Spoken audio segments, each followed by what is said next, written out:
De volta com o nosso programa Tudo Posso e agora vamos falar de um assunto muito importante. O INSS, Instituto Nacional do Seguro Social, é o órgão responsável por receber as contribuições dos brasileiros e tem como função fazer os pagamentos de aposentadorias, auxílio-doença, pensão por morte, auxílio-acidente e outros benefícios previstos por lei.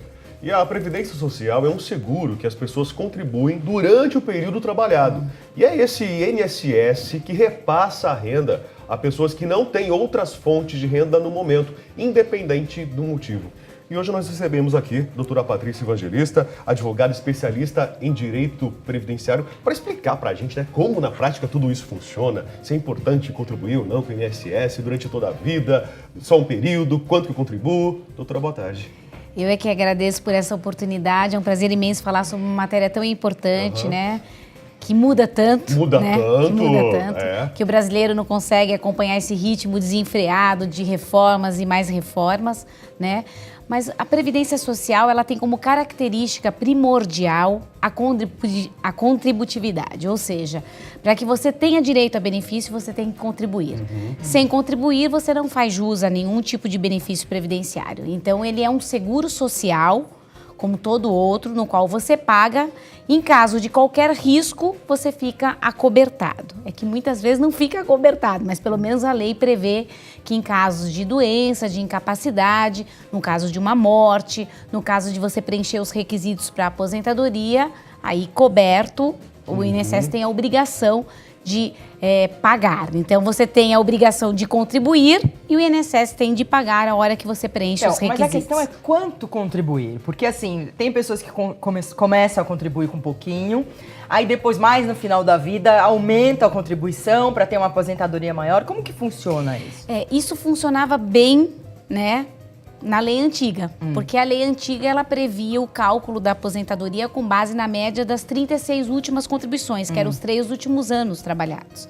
De novembro de 99 até hoje, a intenção do governo é acabar com isso. É considerar o que você contribuiu durante praticamente a sua vida inteira, né? Tanto é verdade que, a partir dessa data, todos os benefícios previdenciários são calculados com base no que a pessoa contribuiu de julho de 94 até a data que ela requer o benefício. Então, eles pegam uma média aritmética das maiores contribuições, 80% das maiores contribuições, de julho de 94 em diante. E por que julho de 94 em diante? Tem uma explicação. Isso é importante. O governo teve alterações de moeda.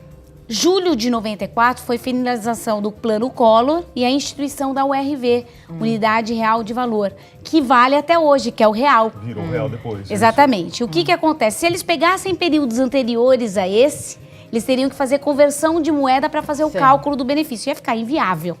Então, eles limitaram a partir dessa data, que é a data que dá para oferir o valor em real, corrigindo esses valores até hoje e aí calculando o benefício. Qual é o aconselhamento inicial? O ideal é você começar contribuindo com menos, é claro, porque você vai tendo ascensões profissionais. A gente espera, né? E ao longo da vida vai melhorando o nível de contribuição. Isso se você for um autônomo. Porque se você for um empregado, o valor do recolhimento é automático do seu salário, né?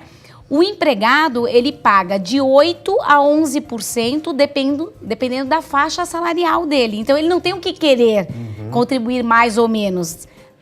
Daquilo que ele ganha, efetivamente, será descontado e repassado para a Previdência Social. Isso vem especificado ali no Lerite, né? No Lerite, exatamente. Tem o valor bruto que a pessoa recebe, né? E o valor líquido. Exatamente. A diferença é justamente esse desconto que vai para o INSS. Que vai para o INSS. Contribuições sindicais e outros... Né, e outros valores que são descontados. Ali, né? Mas cada vez mais o empregador não quer que a pessoa seja CLT, né? Que seja funcionário. Por quê? Para não pagar esse INSS e diversos outros tributos, exatamente, né? Porque o empregador, o que acontece? Ele paga a sua cota da parte do empregado. E a cota do empregador é 20% sobre a folha de salários, né? E aí é que pesa. É por isso que a gente sempre fala que cada empregado numa empresa custa 2 vezes mais, em função disso, porque ele paga 20% sobre a folha de salários. E aí é por isso que hoje grandes empresas, inclusive, obrigam que aquele funcionário não seja funcionário, ele seja PJ, que a gente chama, né? Pessoa jurídica, que a pessoa abra uma empresa e emita a nota para recolhimento da Previdência Social. Porque daí você não tem convênio, não tem absolutamente nada. Né? Alguns outros direitos trabalhistas são, né, isentos ou retirados. Na prática, quanto mais cedo começar a contribuir, melhor. Melhor. Quanto maior o seu nível de contribuição, melhor a possibilidade de você estar alcançando os direitos até porque, previdenciários. assim, eu não preciso ver apenas o INSS só como aposentadoria, só lá na frente. A utilização pode ser no decorrer. Pode ser. Você ficou, por exemplo, com problema de saúde, você pode ser auxiliado. Você teve o falecimento, os beneficiários recebem a pensão por morte. Então, são vários tipos de... Você teve um acidente do trabalho, você pode ser agraciado com uma indenização em função de uma sequela. Então, existem uma gama enorme de benefícios. O que é importante a gente poder explicar para as pessoas que estão nos assistindo é que, assim, nós temos praticamente dois tipos de segurados perante a Previdência Social. Os que são obrigatórios e os que são facultativos. O nome está dizendo, os que são obrigatórios têm a obrigação de recolher. Prestou um serviço, recebeu uma contraprestação por esse serviço, uma remuneração, automaticamente se tornou segurado obrigatório. Quem está nesse time? O empregado comum, né, a pessoa que é empregada, que está regida pela CLT. O empregado doméstico, né, que hoje praticamente possui quase os mesmos direitos, né, do que o trabalhador comum. O trabalhador avulso, que é o tipo de atividade muito comum entre as pessoas que trabalham com safra, sabe? De sal, aquele que trabalha só durante aquele período com na lavoura, isso, né? Fazendo colheita de cana, colheita de... Isso, na verdade, a gente tem que... Sazonal. Mais sazonal, mas a gente tem que fazer a diferenciação. Uma coisa é o segurado especial, que também é segurado obrigatório, que é aquele que trabalha geralmente na parte do âmbito rural. Outra coisa é o trabalhador avulso, que tem uma intermediação de um órgão gestor, geralmente sindicato, em que ele trabalha somente naqueles períodos específicos. Isso é muito comum no porto, quando a gente trabalha com um negócio de sal. É muito, muito comum. Então, o trabalhador avulso, o segurado especial e o contribuinte individual, que hoje engloba o autônomo, o empresário, todos esses são segurados obrigatórios. Uma vez ele prestou um serviço, ele já tem a obrigatoriedade de contribuir para a Previdência Social. E os segurados facultativos, que o próprio nome diz, tem a faculdade e não a obrigação. Então, por exemplo, uma pessoa que às vezes está desesperada, tá? Sem contribuir para a Previdência Social porque está desempregado, que hoje o índice é grande. Fica preocupado de não estar contribuindo. A pessoa pode contribuir como facultativo. Na qualidade de desempregado que não está prestando serviço, está sem renda, ela pode continuar mantendo a sua qualidade de segurado perante a Previdência Social, mesmo não estando trabalhando, tá?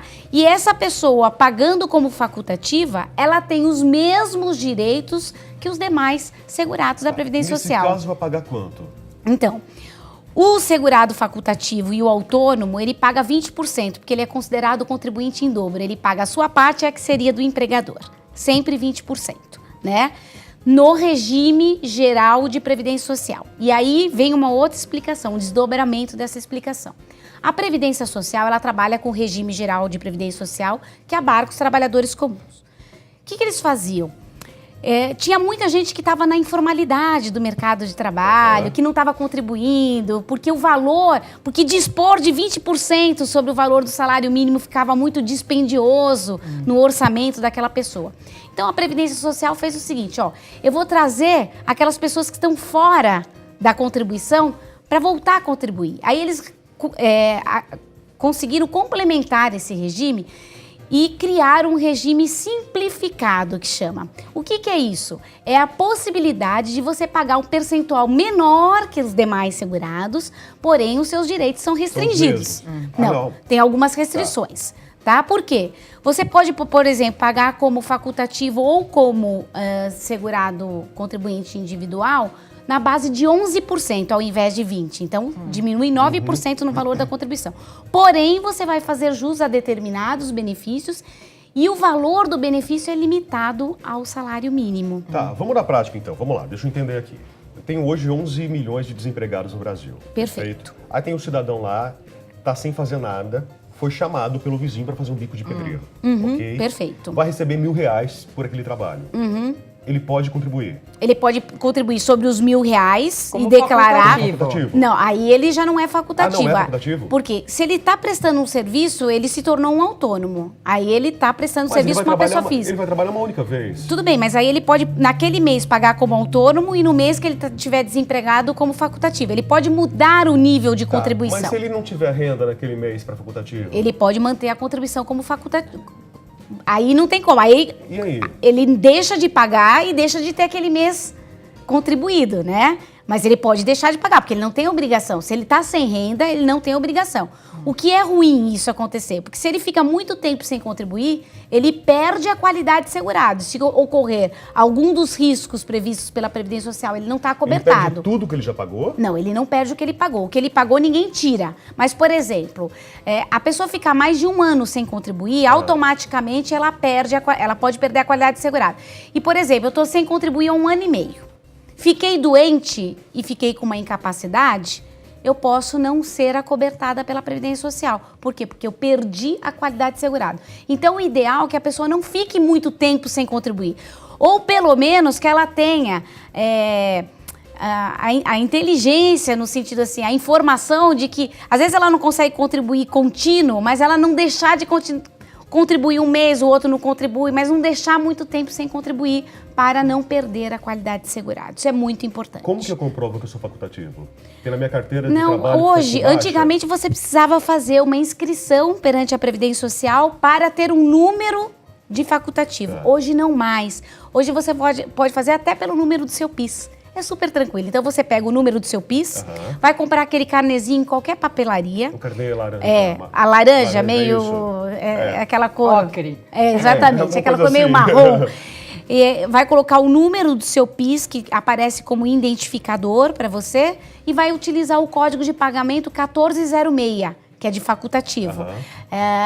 E o valor mínimo, porque sempre tem um valor mínimo e um valor máximo. A Previdência trabalha com teto mínimo e teto máximo. Teto mínimo, R$ 880, que é o valor do salário vigente no território nacional, não estadual, né? E o salário máximo de nível de contribuição, R$ 5.189. Então, ou a sua contribuição é 176, que é o valor mínimo de 20%, ou ela é 1.037, que é o valor máximo de contribuição, que seria os 20% entre 880 a 5.189 reais, tá? Aí, se a pessoa for pagar sobre 11%, ela pode, né? Desde que ela tenha conhecimento que os direitos dela se restringem a um benefício no valor do salário mínimo de R$ 880, ela paga 11%. E aí 11% de 880 dá 96,80, né? R$ 96,80. Que benefícios são restringidos nesses 11%? Vamos lá. Só tem direito à aposentadoria por idade, a aposentadoria por tempo de contribuição não tem, e o valor do benefício é limitado sempre ao salário mínimo. Mas tem direito ao auxílio-doença, aposentadoria por invalidez e tem direito a deixar a pensão em caso de falecimento. Tá? A única coisa é que o valor sempre do benefício estará restringido ao salário mínimo vigente no país. A gente sabe que a Previdência está quebrada no país, né? A gente ou pelo menos defendem isso também, né? A gente sabe que contribuir não sei se você tem retorno garantido daqui a uns anos. Como que a gente lida com isso? Então, Maria Cândida, na verdade, existem estudos que falam que a Previdência é deficitária e estudos que comprovam que ela é superavitária. Então, existe toda uma discussão em torno disso. Mas o que eu posso dizer como profissional habilitada da área e que acredito muito na Previdência Social, apesar de todas as dificuldades que a gente possui, o Brasil ele tem uma previdência muito abrangida, porque a maioria dos países desenvolvidos não trabalham com aposentadoria por tempo de contribuição, Nós temos uma gama de espécies de benefício. Nos países desenvolvidos, geralmente a pessoa, para ter direito a uma aposentadoria, ela tem que completar a idade e o tempo mínimo de contribuição. O Brasil, ele já é um pouco mais... flexível em relação a isso. Então, assim, e a Previdência Social é a menina dos olhos do governo. Porque, pensa bem, o aposentado e pensionista hoje, ele é a pessoa que mais tem crédito no mercado. É o consumidor final, é aquele cara que pode financiar, ter financiamento habitacional, porque benefício previdenciário, eu brinco, que é que nem a torcida corintiana, todo mês está ali, entendeu? Por quê? É verdade, porque o benefício, indubitavelmente, será pago e creditado na sua conta.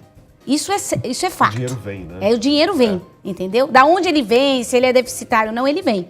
E ele é a menina dos olhos do governo. Tanto é verdade que toda vez que há o aumento do salário mínimo, a grande discussão é qual é o impacto na Previdência Social. Então, eu ainda acredito na Previdência Social como um todo, como uma instituição ainda séria, que realmente talvez não consiga conceder benefícios que retratem uma remuneração mensal que consiga realmente dar uma sobrevivência digna, mas o fato é que ela existe e que ela paga os benefícios, né?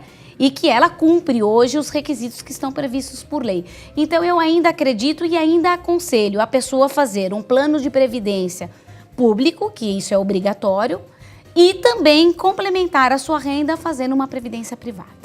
Perfeito. Aí o ideal, né? Seria perfeito, realmente. Doutora Patrícia, obrigado pela presença. Obrigada. Eu é que agradeço por essa oportunidade. Deixa eu só reforçar para vocês aqui o e-mail da doutora Patrícia, sosprevidenciario@uol.com.br. Alguma dúvida, alguma situação particular, pessoal sua, queira compartilhar, tirar dúvida, sanar isso aí, por favor, pode escrever para a doutora Patrícia, sosprevidenciario@uol.com.br. Perfeito? É isso aí. Bom, no próximo bloco nós vamos aprender a fazer um mobile infantil, não é? Você que tem sobrinho pequeno e tudo. Ana Marília Rano, artesã, vai estar com a gente aqui para ensinar você a colocar a mão na massa aí, né? Fazer esse mobile bonitinho, legal, encantador. Pode ser para a porta de maternidade, depois vai para o quarto da criança, né? Vai colocar o nominho ali, bem bacana. Forma de ganhar dinheiro. Dinheiro, exatamente. Pode vender também. A gente já volta.